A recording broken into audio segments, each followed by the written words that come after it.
मैं रवीश कुमार। G20 शुरू हो चुका है, भारत की अध्यक्षता में हो रहा है, तो जाहिर है भारत का भी जोर रहेगा। लेकिन सवाल यह भी है कि क्या वाकई G20 जैसे सम्मेलनों की कुलीनता कम हो गई है, इसमें जन भागीदारी बढ़ा दी गई है।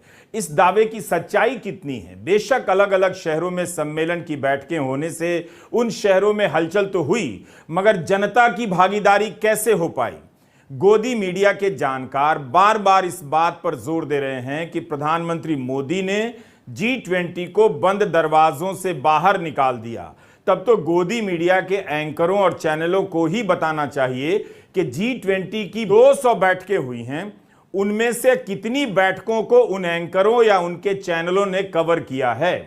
प्रगति मैदान में इंटरनेशनल मीडिया सेंटर बना है, कितना खर्च किया गया है और सुंदर बनाया गया है ताकि भारत और दुनिया भर के पत्रकार इसका लाभ उठाएं और G20 कवर करें। इस तरह का सौंदर्य बोध और जिम्मेदारी क्या आपको भारत के गोदी मीडिया के कवरेज में नजर आई? भारत के गोदी मीडिया को लोफर और लफंदर बना देने में आप दर्शक भी कम जिम्मेदार नहीं। इस गोदी मीडिया की उपयोगिता केवल एंटी मुस्लिम डिबेट और मोदी मोदी करने में रह गई है। शायद अब प्रधानमंत्री भी समझने लगे हैं, इसीलिए आपने नोट किया होगा कि प्रधानमंत्री मोदी ने सम्मेलन से पहले किसी भी गोदी चैनल के एंकर को सम्मेलन के बारे में टीवी इंटरव्यू नहीं दिया। उन्हें भी पता चल गया होगा शायद कि कूटनीति इनके बस की बात नहीं है। एक तरफ जहां गोदी मीडिया के कारण भारत की नाक कट रही है, वहीं दूसरी तरफ प्रेस को लेकर भारत सरकार के रवैये से भी बदनामी हो रही है। आप CNN की इस हेडलाइन को देखिए, White House says India rebuffed request for more press access ahead of G20 summit. CNN ने लिखा है कि राष्ट्रपति जो बाइडेन के साथ जो पत्रकार यात्रा कर रहे हैं, उन्हें सवाल पूछने का मौका नहीं मिलेगा जब 8 सितंबर की शाम जो बाइडेन और प्रधानमंत्री मोदी उनके आवास पर मिलेंगे। व्हाइट हाउस ने भारतीय अधिकारियों से इसके बारे में कई बार पूछा, मगर प्रेस को इजाजत नहीं मिली। आपको सही में लगता है कि इस तरह की हेडलाइन के पीछे भारत सरकार जिम्मेदार नहीं? आखिर किस सवाल से बचने के लिए यह सब किया जाता है और भारत की साख दांव पर लगा दी जाती है? इसी जून में जब प्रधानमंत्री मोदी अमेरिका के दौरे पर गए थे, तब सवाल पूछने को लेकर कितना बवाल हुआ। क्या यह शर्म की बात नहीं कि व्हाइट हाउस की प्रेस सचिव ने यह कहा है कि अगर भारत में बाइडेन प्रेस कॉन्फ्रेंस करते तो अकेले करते, जो अजीब लगता, इसलिए अब वे वियतनाम में प्रेस कॉन्फ्रेंस करेंगे क्योंकि वहां प्रेस कॉन्फ्रेंस करना आसान होगा। यह हालत हो गई है मदर ऑफ डेमोक्रेसी की। तृणमूल कांग्रेस के प्रवक्ता साकेत गोखले ने ट्वीट किया है कि जर्मनी ने जब G20 किया था तब मात्र 641 करोड़ रुपए ही खर्च किए गए थे। इंडियन एक्सप्रेस में छपा है कि अकेले दिल्ली में 4000 करोड़ रुपए खर्च हुए हैं। प्रगति मैदान के विकास पर 2700 करोड़ रुपए खर्च हुए हैं। इकोनॉमिक टाइम्स ने तो 3000 करोड़ रुपया लिखा है। विदेश राज्य मंत्री मीनाक्षी लेखी ने कहा है कि G20 समिट में मेहमानों को मोबाइल फोन दिया जाएगा, जिसमें कुछ पैसे भी होंगे जिसके जरिए वो शॉपिंग कर सकेंगे ताकि मोबाइल फोन बैंकिंग का अनुभव कर पाएं। इसके लिए अलग से 24 भाषाओं की ऐप डिजाइन की गई है। इसका कुल बजट कितना है पता नहीं। यही नहीं, दिल्ली सहित 60 शहरों के आयोजन पे जो पैसा खर्च हुआ उसके बारे में सरकार को बताना चाहिए। पता तो चले कि कितना पैसा खर्च हुआ है। आप सोचिए, इतना पैसा खर्च किया गया और खबरें क्या आ रही हैं कि राष्ट्रपति भवन में मेहमानों के स्वागत में रात्रि भोज का आयोजन हो रहा है। उसके लिए 80 साल के वरिष्ठ नेता, राज्यसभा में कांग्रेस के नेता, कांग्रेस अध्यक्ष मल्लिकार्जुन खड़गे को नहीं बुलाया गया है। यह है इनकी सदाशयता, मेजबानी। और आप आज के इंडियन एक्सप्रेस में मनमोहन सिंह का इंटरव्यू पढ़ लीजिए तो उनकी सदाशयता का अंदाजा मिल जाएगा। No, what's contrary about it? I mean, they've decided not to invite the leader of the opposition. It tells you something. I mean, it tells you that they don't value the leader of 60% of India's population, and it's something that people should think about. Why they're feeling the need to do that, and what is the type of thinking that goes behind that. हम इस video में आगे बात करेंगे। लेकिन आप सोचिए, इतना पैसा खर्च करने के बाद सरकार के मंत्री और गोदी मीडिया के एंकर G20 पर कम, सनातन धर्म पर ज्यादा बहस क्यों कर रहे हैं। प्रधानमंत्री मोदी ने लिखा है कि G20 जन आंदोलन बन गया है, लेकिन यह कैसा आंदोलन चल रहा था जिसे खुद गोदी मीडिया गंभीरता से कवर नहीं कर रहा था। केवल गोदी मीडिया ही नहीं, प्रधानमंत्री के बयानों की प्राथमिकता भी आप देख लीजिए कि G20 के समय उन्हें कौन सी बात प्रमुख नजर आती है। अब आप ये हेडलाइन देखिए, 7 सितंबर के अखबारों में छपी है। नवभारत टाइम्स की पहली हेडलाइन है, पीएम ने कहा सनातन पर सख्ती से जवाब दे मंत्री। यह जागरण की हेडलाइन है कि सनातन पर आक्रामक और भारत पर तथ्य आधारित जवाब दे मंत्री।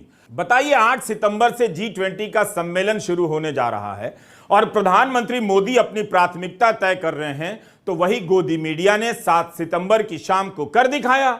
दैनिक भास्कर, अमर उजाला से लेकर पत्रिका तक की हेडलाइन बता रही है कि प्रधानमंत्री किस पर डिबेट चाहते हैं। जिसके आयोजन पर अरबों रुपए बहा दिए गए, उसके शुरू होने से पहले उनकी ही ये हेडलाइन, उनके ही बयानों की हेडलाइन इन अखबारों में छपी है। तो निश्चित रूप से 7 सितंबर की शाम न्यूज चैनलों पर सनातन को लेकर डिबेट होना ही था। धर्म का मुद्दा हो या ना हो, इन चैनलों को यही करना आता है और वे कूटनीति के शानदार प्रदर्शन के मौके पर वही करने भी लगे जिसमें वे एक्सपर्ट बनाए गए हैं। यही नहीं, G20 के मौके पर दुनिया के कई बड़े अखबारों में मोदी राज में धार्मिक विभाजन की राजनीति को लेकर प्रमुखता से खबरें छप रही हैं। अब विदेशी अखबारों में प्रधानमंत्री मोदी के बारे में बहुत विस्तार से छप रहा है कि उनकी राजनीति बांटने वाली है। आपको हाल फिलहाल में शायद ही कोई लेख मिले जिससे लगे कि इन अखबारों में भारत का नाम हो रहा है। वॉशिंगटन पोस्ट जैसे अखबारों ने तो इसी को लेकर सवाल उठाए हैं कि मोदी अपनी निजी छवि चमकाने के लिए G20 पर बेतहाशा पैसा खर्च कर रहे हैं। यह आज के न्यूयॉर्क टाइम्स का लेख है। लिखा है कि जिस समय देश में G20 की मेजबानी हो रही है, उसी समय धर्म के आधार पर खाई भी बढ़ती जा रही है। न्यूयॉर्क टाइम्स ने हरियाणा के नूह की घटना पर विस्तार से रिपोर्ट छापी है। 2 दिन पहले गार्डियन के संपादकीय में लिखा गया है कि मोदी के राज में भारत एक अघोषित रूप से धर्म आधारित लोकतंत्र बन चुका है। इसमें नागरिकता को हिंदू राष्ट्रीय पहचान से देखा जाता है और जो हिंदू नहीं हैं उन्हें दूसरे दर्जे का नागरिक समझा जा रहा है। इस लेख में मणिपुर में चल रही हिंसा का भी उदाहरण दिया गया है और कहा गया है कि मोदी की पार्टी के लोग गैर हिंदू को हिंसा के लिए जिम्मेदार ठहराते हैं। यह भी देख लीजिए, जापान के अखबार निक्केई एशिया में स्वामीनाथन अंकलेश्वर अय्यर ने लिखा है कि भारत के मोदी विश्व गुरु नहीं हैं। इनका लेख टाइम्स ऑफ इंडिया में भी छपता रहता है। तो बाहर के अखबार इस खेल को अब समझ गए हैं। इसे साबित कर दे रहे हैं भारत के अखबार भी। तो विदेशी अखबार मोदी की राजनीति के इस खेल को समझ गए हैं और इसे सही साबित कर दे रहे हैं भारत के अखबार जो आपके घरों में आते हैं।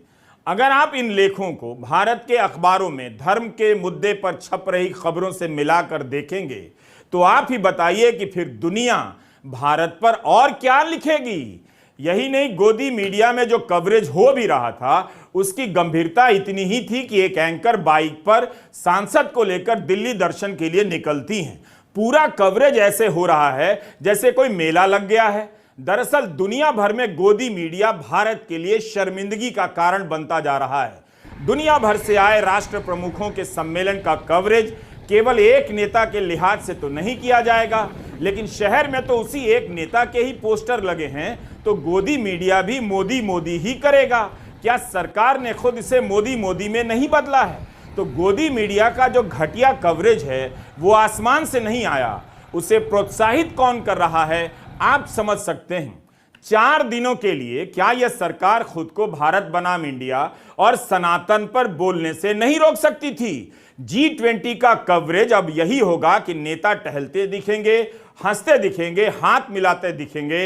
हो क्या रहा है भारत की जनता को पता भी नहीं चलेगा। इस बीच एक और मुद्दा तेजी से ऊपर आ गया जिसे लेकर वित्त मंत्री को जवाब देना पड़ा। यह खबर आपको इतनी प्रमुखता से टेलीग्राफ में ही मिलेगी। प्रोफेसर अशोक मोदी के आर्टिकल को लेकर टेलीग्राफ ने पहली खबर बनाई है। मूल आर्टिकल का टाइटल ही मारक है, India's fake growth story. Ashok Modi America की प्रिंसटन यूनिवर्सिटी के विजिटिंग प्रोफेसर हैं। उन्होंने दिखाया है कि नेशनल स्टैटिस्टिकल ऑफिस एनएसओ ने गलत बताया है कि अप्रैल से लेकर जून के बीच भारत की जीडीपी 7.8% रही है। असल में यह 4.5% है। अशोक मोदी का कहना है कि अप्रैल जून की तिमाही में उत्पादन से कमाई सालाना 7.8% की दर से बढ़ी है, मगर खर्चा केवल 1.4% की दर से ही बढ़ा। एनएसओ घटते खर्च के आंकड़े को ठीक से पेश नहीं कर पा रहा है, जबकि जनता काफी संघर्ष कर रही है और विदेशों में भारत के माल की खास मांग नहीं है। अशोक मोदी बताते हैं कि 2019 में ही भारत की जीडीपी 3.5% थी और कोविड के बाद यह फिर से 3.5% के आसपास आकर टिक गई है। हाल के डेटा से इसका कारण पता चलता है, बढ़ती असमानता और नौकरियों की घोर कमी।